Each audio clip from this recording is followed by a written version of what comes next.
सनातन धर्मियों, आज मैं महाभारत का वो अंतिम क्षण सुनाने जा रहा हूँ अपने जागो हिंदू ब्राह्मण एकता मन से, जिससे कि आप सुन करके चकित हो जाए। जानते हैं हस्तिनापुर और का राज्य पांचों पांडवों बहुत दिन तक भोगने के बाद जब कुंती, धृतराष्ट्र और गांधारी जंगल में एकांतवास पर्णकुटी में शिखंडी के मात्र घर में सूखी रोटी खा करके अपना अंतिम क्षण बिता रहे थे, उस समय की मैं घटना प्यारे साथियों सनातन धर्मियों बता रहा हूँ, जिससे आप सुन करके द्रवित हो जाए। मेरे प्यारे साथियों, युधिष्ठिर, भीम, अर्जुन, नकुल, सहदेव अपने रथ पर सजा करके लगभग 10 वर्ष के बाद बनने जा रहे हैं, जहाँ कुंती, गांधारी और मेरे प्यारे कुछ देर जाने के बाद वहाँ से लोग अपने पांचों भाई सारथी को छोड़ देते हैं और माँ गांधारी, कुंती और उनका पैदल जाते हैं। कुछ देर जाने के बाद वो लोग सतर्क हैं, उन लोगों को डर है कि धृतराष्ट्र अभी भी हमको या अर्जुन को बीच हमारे प्यारे साथी जब वो लोग पैदल जूता चप्पल सभी वस्त्र निकाल करके और जाते हैं, धृतराष्ट्र, पांडव, धृतराष्ट्र, कुंती और गांधारी है। पहले युधिष्ठिर जी माँ कुंती का चरण स्पर्श करते हैं, फिर भीम करते हैं, अर्जुन तत्पश्चात नकुल करते हैं। इसके बाद गांधारी को चरण स्पर्श करते हैं माँ। उसके बाद धृतराष्ट्र पास जाना, सभी हिम्मत नहीं जुटा पा रहे कि धृतराष्ट्र के पास जाए प्रणाम करने के लिए। जब पहले हमारे युधिष्ठिर से प्रणाम करते हैं चरणास्पर, उसके बाद अर्जुन और भीम जाने में बहुत संकोच करते हैं। जानते हैं धृतराष्ट्र कहते हैं कि मैं अर्जुन से एकांतवास मिलना चाहता हूँ। इस पर सभी डगमगा जाते हैं और किसी हालत में मिलने देना एकांत को नहीं चाहते।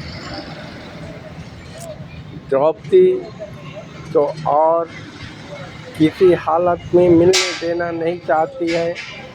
जब ये लोग अपने अस्त्र शस्त्र सभी रख करके और किसी द्रौपदी उनके पीठ पर हाथ रखती है और फिर दाएं हाथ को दबाती है, तो ये भी डरा देते हैं।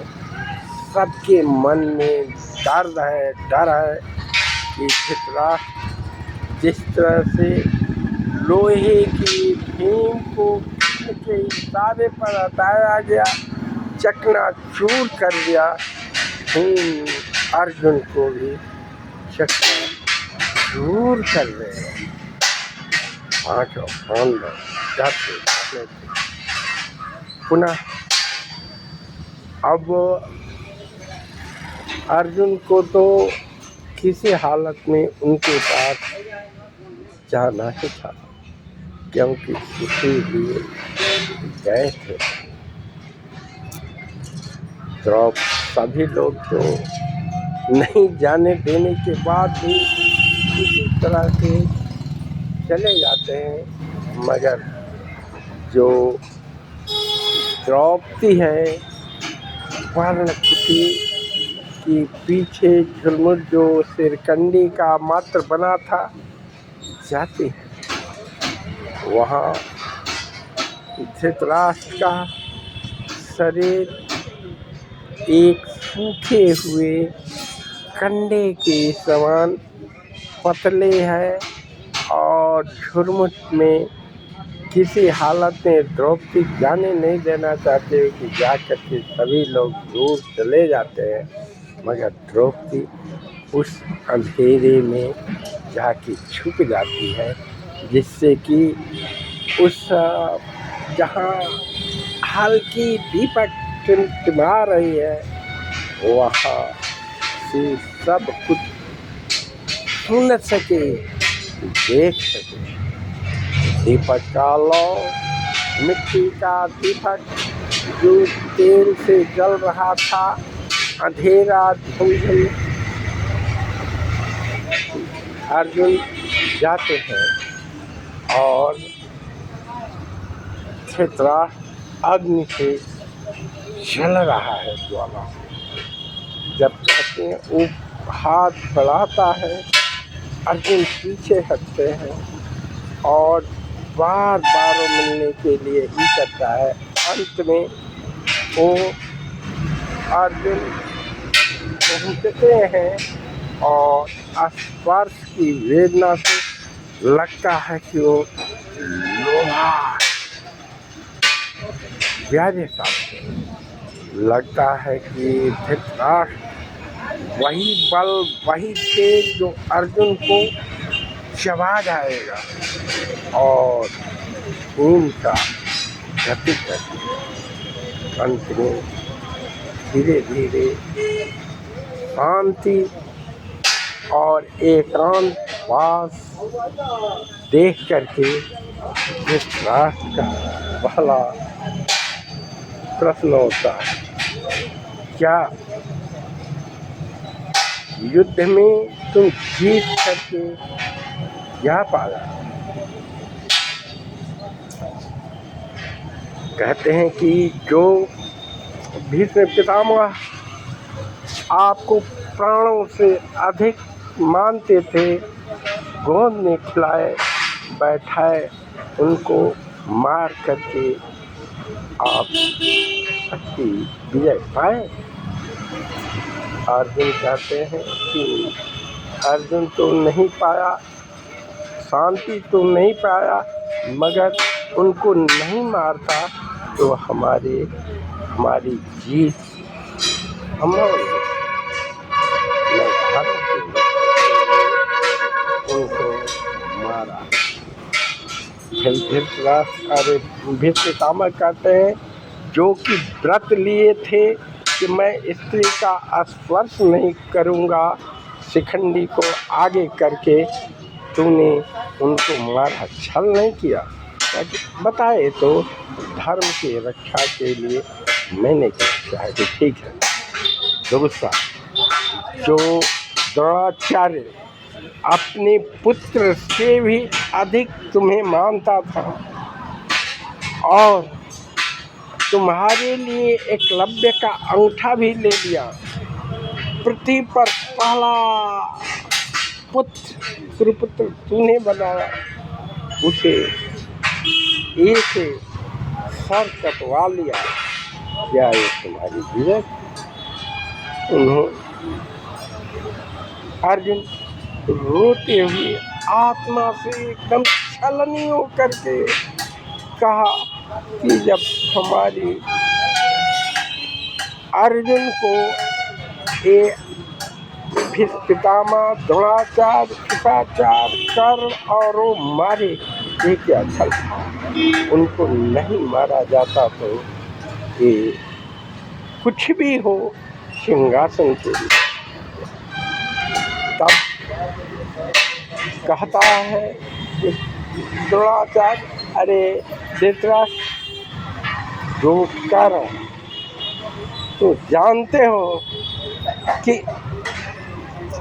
तुम्हारा सगा भाई खून का वंशज उसको मार करके, जबकि निहत्था था, धर्म विरुद्ध था, उसे तुम मार कर चैन पाए, विजय हुए। तो अर्जुन कहते हैं कि नहीं मारता, अभिमन्यु को मारा गया तो ये धर्म की जीत नहीं, अन्याय होगी। तो क्या तुमने मार करके विजयी हुआ? विजयी तो नहीं हुए, मगर उधर एक झुरमुट में देख करके जो द्रौपदी थी रो रही थी। उन्होंने कहा कि नहीं, ये तुम्हारा धर्म की जीत नहीं, द्रौपदी के खुले बालों अहंकार का विजय था। उधर द्रौपदी रोती है, इधर अर्जुन रोते हैं। दी का लपट जल रहा है। जब धर्मार्थ वो कह रहे हैं, श्राप के कारण रथ का पहिया झुका हुआ था और जानते हुए तुम लोगों को अनगिनत बार पांचों भाइयों को छोड़ चुका था, और तुम उस समय कहते थे कि अभिमान से वो छोड़ा है, हमने अनुनय विनय भीख नहीं मांगी। ये धर्मार्थ था, ये कुंती थी। अंत में कहता है, लक्षागृह जो पांचों दुर्योधन और वंशज को मार करके क्या तो पाए। अंत में ये कुंती भी द्रौपदी झुरमुट में से सुन करके रो रही है, और इनका भी सौंप रहा है हमारे अर्जुन का।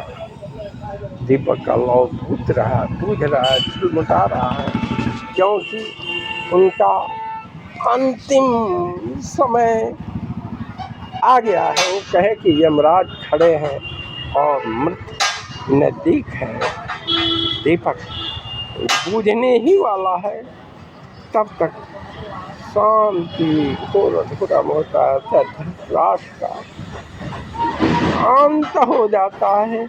ये लोग रोते हुए दुख चलता है। अंत में यही होता है कि तुम्हारे धृतराष्ट्र कहते हैं, अंत के लिए तुम्हारे अभिमन्यु के साथ पांचों पुत्रों नाश हुआ, हमारा 100 और तुम्हारा कोई वंशज दिया बारने वाला सम्मान में नहीं रहा।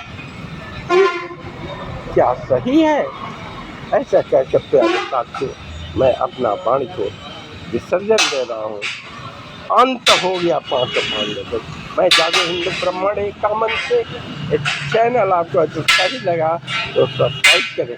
न धृतराष्ट्र जीते, न पांचों पांडव जीता, पांचों पांडव का खानदान नाश और धृतराष्ट्र का, और इसी बात को लेकर के धृतराष्ट्र का अंत हो गया। अंत में ये लोग भी हिमालय के गलने के लिए चल दिए। जय हिंद, जय भारत, जय सनातन।